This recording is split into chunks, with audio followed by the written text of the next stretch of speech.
प्राचीन काल की बात है। किसी राज्य में एक बड़ा प्रतापी और दानी राजा राज करता था। वह प्रत्येक गुरुवार को व्रत रखता एवं भूखों और गरीबों को दान देकर पुण्य प्राप्त करता था। परंतु यह बात उसकी रानी को अच्छी नहीं लगती थी। वह ना तो व्रत करती थी और ना ही किसी को एक पैसा भी दान देने दिया करती थी, और राजा को भी ऐसे करने से मना किया करती थी। एक समय की बात है, राजा शिकार खेलने के लिए वन चले गए थे। घर पर रानी और दासी थी। उसी समय गुरु बृहस्पति देव साधु रूप धारण कर राजा के दरवाजे पर भिक्षा मांगने आए। साधु ने जब रानी से भिक्षा मांगी तो वह कहने लगी, हे साधु महाराज, मैं इस दान और पुण्य से तंग आ गई हूँ। आप कोई ऐसा उपाय बताएं जिससे कि सारा धन नष्ट हो जाए और मैं आराम से रह सकूं। बृहस्पति ने कहा, हे देवी, तुम बड़ी विचित्र हो। संतान और धन से कोई दुखी होता है क्या? अगर अधिक धन है तो तुम इसे शुभ कार्य में लगाओ, कुंवारी कन्याओं का विवाह करवाओ, विद्यालय और बाग बगीचे का निर्माण कराओ, जिससे तुम्हारे दोनों लोग सुधरे। परंतु साधु की इन बातों से रानी को खुशी नहीं हुई। उसने कहा कि मुझे ऐसे धन की आवश्यकता नहीं है जिससे मैं दान दूं और जिसे संभालने में मेरा सारा समय नष्ट हो जाए। तब साधु ने कहा, यदि तुम्हारी ऐसी इच्छा है तो मैं जैसा तुम्हें बताता हूँ तुम वैसा ही करना। गुरुवार के दिन तुम घर को गोबर से लीपना और अपने केशों को पीली मिट्टी से धोना। केशों को धोते समय स्नान करना, राजा से हजामत बनाने को कहना, भोजन में मांस मदिरा खाना, कपड़ा धोबी के यहाँ धुलने डालना। इस प्रकार 7 बृहस्पतिवार करने से तुम्हारा समस्त धन नष्ट हो जाएगा। इतना कहकर साधु रूपी बृहस्पति देव अंतर ध्यान हो गए। साधु के अनुसार कही बातों को पूरा करते हुए रानी को केवल 3 बृहस्पतिवार ही बीते थे कि उसकी समस्त धन संपत्ति नष्ट हो गई। भोजन के लिए राजा का परिवार तरसने लगा। तब एक दिन राजा ने रानी से बोला कि हे रानी, तुम यहीं रहो, मैं दूसरे देश को जाता हूँ, क्योंकि यहाँ पर सभी लोग मुझे जानते हैं, इसलिए मैं कोई छोटा कार्य नहीं कर सकता। ऐसा कहकर राजा परदेश चला गया और वह जंगल से लकड़ी काट कर लाता और शहर में बेचता। इस प्रकार वह अपना जीवन व्यतीत करने लगा। इधर राजा के प्रदेश जाते ही रानी और दासी दुखी रहने लगी। जब एक बार रानी और दासी को 7 दिन तक बिना भोजन के रहना पड़ा, तो रानी ने अपनी दासी से कहा, हे दासी, पास ही की नगर में मेरी बहन रहती है, वह बड़ी धनवान है, तू उसके पास जा और कुछ ले आ, ताकि थोड़े दिन गुजर बसर हो जाए। दासी रानी की बहन के पास गई।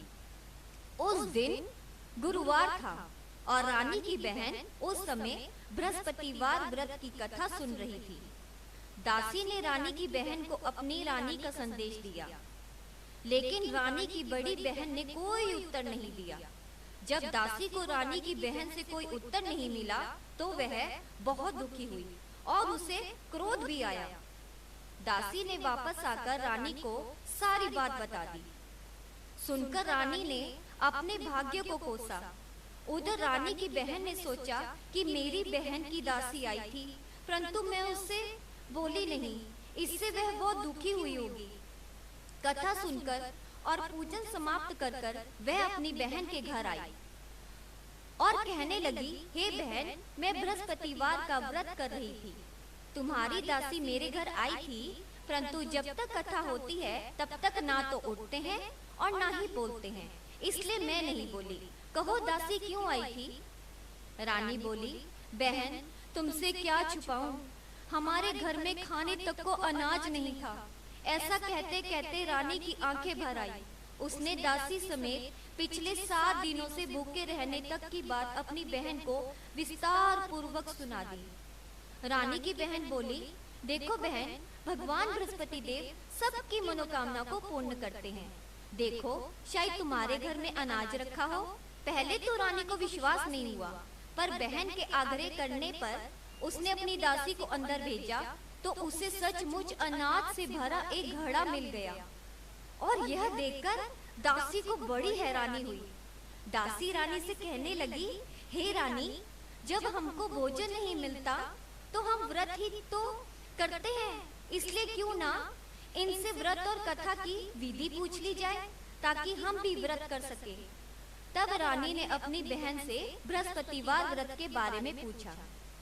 उसकी बहन ने बताया, बृहस्पतिवार के व्रत में चने की दाल और मुनक्का से विष्णु भगवान का केले की जड़ में पूजन करें तथा दीपक जलाएं, व्रत कथा सुने और पीला भोजन ही करें। इससे बृहस्पति देव प्रसन्न होते हैं।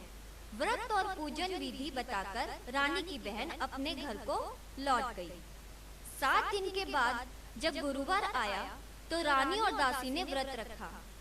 घुड़साल में जाकर चना और गुड़ लेकर आई, फिर उसे केले की जड़ तथा विष्णु भगवान का पूजन किया। अब पीला भोजन कहाँ से आए? इस बात को लेकर दोनों बहुत दुखी थे, क्योंकि उन्होंने व्रत रखा था। इसलिए बृहस्पति देव उनसे प्रसन्न थे। इसलिए वह एक साधारण व्यक्ति का रूप धारण कर 2 थालों में सुंदर पीला भोजन दासी को दे गए। भोजन पाकर दासी प्रसन्न हुई और फिर रानी के साथ मिलकर भोजन ग्रहण किया। उसके बाद वे सभी गुरुवार को व्रत और पूजन करने लगी। बृहस्पति देव भगवान की कृपा से उनके पास फिर से धन संपत्ति आ गई, परंतु रानी फिर से पहले की तरह आलस्य करने लगी। तब दासी बोली, देखो रानी, तुम पहले इस प्रकार का आलस्य करती थी, तुम्हें धन रखने में कष्ट होता था, इस कारण सभी धन नष्ट हो गया, और अब जब भगवान बृहस्पति देव की कृपा से धन मिला है तो तुम्हें फिर से आलस्य होता है। रानी को समझाते हुए दासी कहती है कि बड़ी मुसीबतों के बाद हमने यह धन पाया है, इसलिए हमें दान पुण्य करना चाहिए, भूखे मनुष्यों को भोजन कराना चाहिए और धन को शुभ कार्यों में खर्च करना चाहिए, जिससे तुम्हारे कुल का यश बढ़ेगा, स्वर्ग की प्राप्ति होगी और पितृ प्रसन्न होंगे। दासी की बात मानकर रानी अपना धन शुभ कार्यों में खर्च करने लगी, जिससे पूरे नगर में उसका यश फैलने लगा। बृहस्पतिवार व्रत की कथा के बाद श्रद्धा के साथ आरती की जानी चाहिए। इसके बाद प्रसाद बांटकर उसे ग्रहण करना चाहिए। बोलो बृहस्पति देव की जय।